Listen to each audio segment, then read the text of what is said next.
அனைவருக்கும் வணக்கம். வாழ்க்கையில் பல நேரங்களில் நாம் எதிர்பாராத ஆசீர்வாதங்களை பெறுகிறோம்.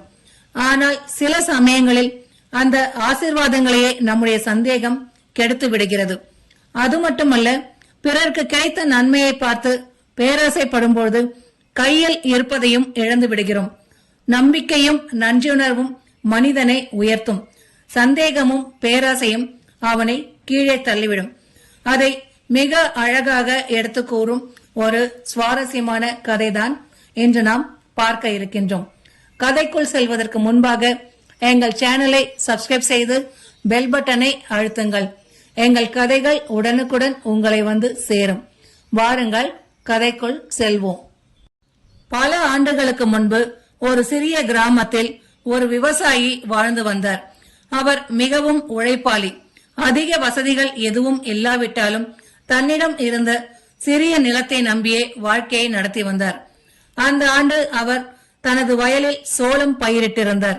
மழை நன்றாக பெய்ததால் சோள பயிர்கள் செழித்து வளர்ந்திருந்தன. வயல் முழுவதும் பச்சை நிற கடலை போல அலை மோதியது.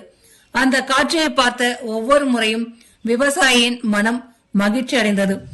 இன்னும் சில நாட்களில் அறுவடை செய்துவிட்டால் இந்த ஆண்டு நல்ல வருமானம் கிடைக்கும் என்று அவர் நம்பிக்கையுடன் இருந்தார்.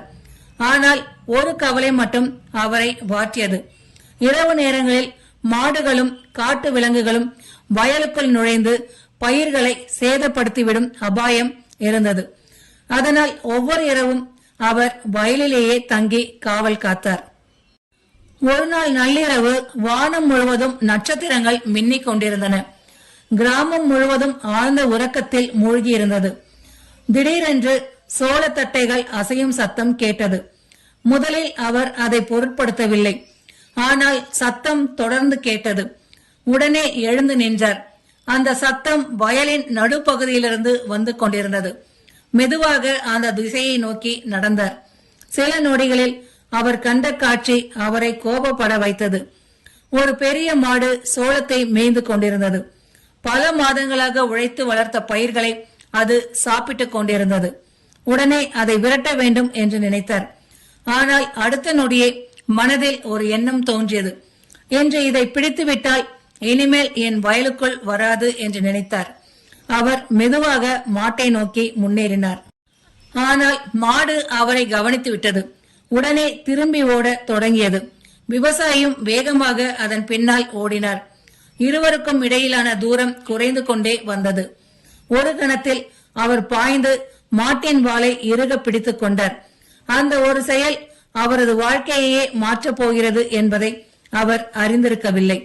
மாட்டின் வாலை பிடித்த அந்த நொடியே அதிசயம் ஒன்று நிகழ்ந்தது. அந்த மாடு திடீரென்று வானத்தை நோக்கி உயரத் தொடங்கியது.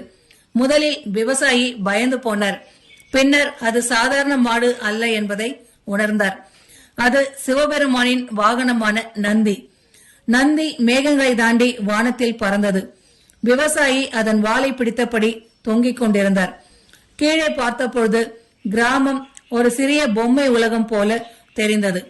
ஆறுகள் வெள்ளி நூல்களைப் போல காட்சியளித்தன. மலைகள் சிறிய கற்களைப் போல தோன்றின. சிறிது நேரம் கழித்து அவர்கள் கைலாயத்தை அடைந்தனர். அங்கு எல்லையற்ற அமைதி நிலவியது. தேவர்கள், முனிவர்கள், கந்தர்வர்கள் என அனைவரும் சிவபெருமானை வணங்கிக் கொண்டிருந்தனர். விவசாயி இது போன்ற காட்சியை வாழ்நாளில் பார்த்ததில்லை. ஆனால் அவர் வந்த காரணம் வேறு. அவர் நேராக சிவபெருமானை நோக்கி சென்றார். இது நியாயமா? உங்கள் நந்தி என் வயலுக்குள் நுழைந்து சோளத்தை மேய்ந்து விட்டது. நான் மிகவும் கஷ்டப்பட்டு வளர்த்த பயிர் நாசமாகிவிட்டது என்று கூறினார். சிவபெருமான் புன்னகைத்தார். உன் உழைப்பை நான் அறிவேன். உனக்கு ஏற்பட்ட இழப்பை ஈடுகட்ட இதை எடுத்துக்கொள் என்று கூறி ஒரு பெரிய பையை அவரிடம் கொடுத்தார். விவசாயி பையை திறந்து பார்த்தார். அதற்குள் ஏராளமான தங்க காசுகள் இருந்தன. அவரது கண்கள் மகிழ்ச்சியில் பிரகாசித்தன.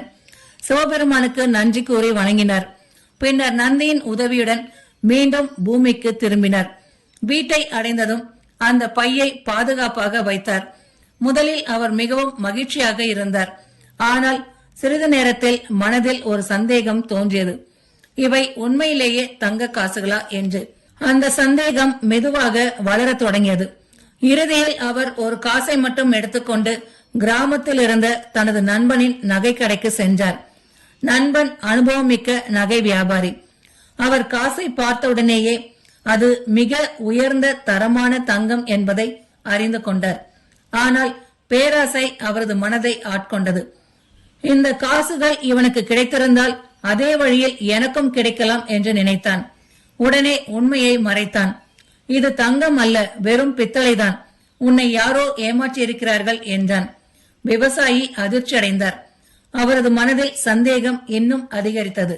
சிவபெருமான் என்னை ஏமாற்றி விட்டாரா என்று நினைக்க தொடங்கினார். அன்றிரவு முழுவதும் அவரால் தூங்க முடியவில்லை. மீண்டும் மீண்டும் அதே எண்ணம் அவரை வாட்டியது. இறுதியில் ஒரு முடிவுக்கு வந்தார்.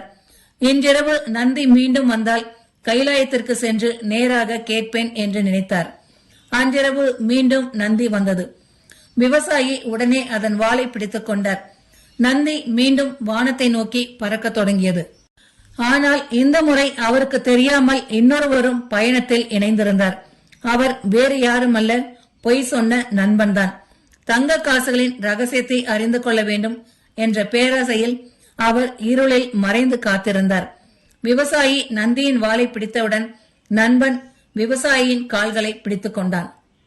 இப்பொழுது நந்தியின் வாலை பிடித்தபடி விவசாயி தொங்கினார்.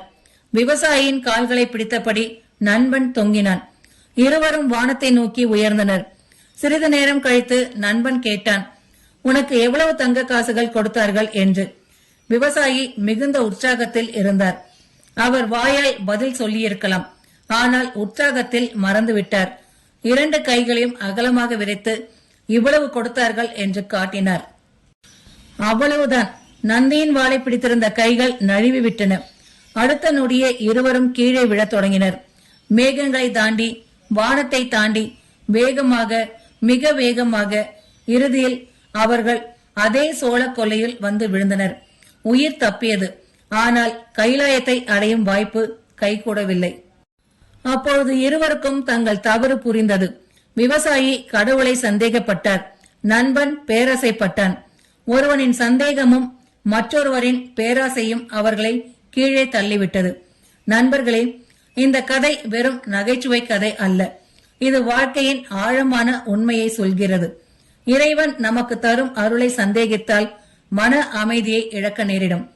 பிறரிடம் இருப்பதை பார்த்து பேராசைப்பட்டால் கையில் இருப்பதையும் இழக்க நேரிடும். நம்பிக்கை நம்மை உயர்த்தும். நன்றியுணர்வு நம்மை மகிழ்ச்சியாக வைத்திருக்கும். சந்தேகமும் பேராசையும் நம்மை வீழ்ச்சியின் பாதைக்கு அழைத்துச் செல்லும். எனவே வாழ்க்கையில் கிடைத்தவற்றை மதியுங்கள். இறைவனின் அருளை நம்புங்கள். பேராசைக்கு இடம் கொடுக்காதீர்கள். அப்பொழுது வாழ்க்கை நிச்சயமாக நிம்மதியாகவும் இனிமையாகவும் அமையும். இந்த கதை உங்களுக்கு பிடித்திருந்தால் லைக் செய்து நண்பர்களோடு ஷேர் செய்யுங்கள். மீண்டும் இது போன்ற சுவாரஸ்யமான கதைகளோடு உங்களை சந்திக்கின்றேன். நன்றி.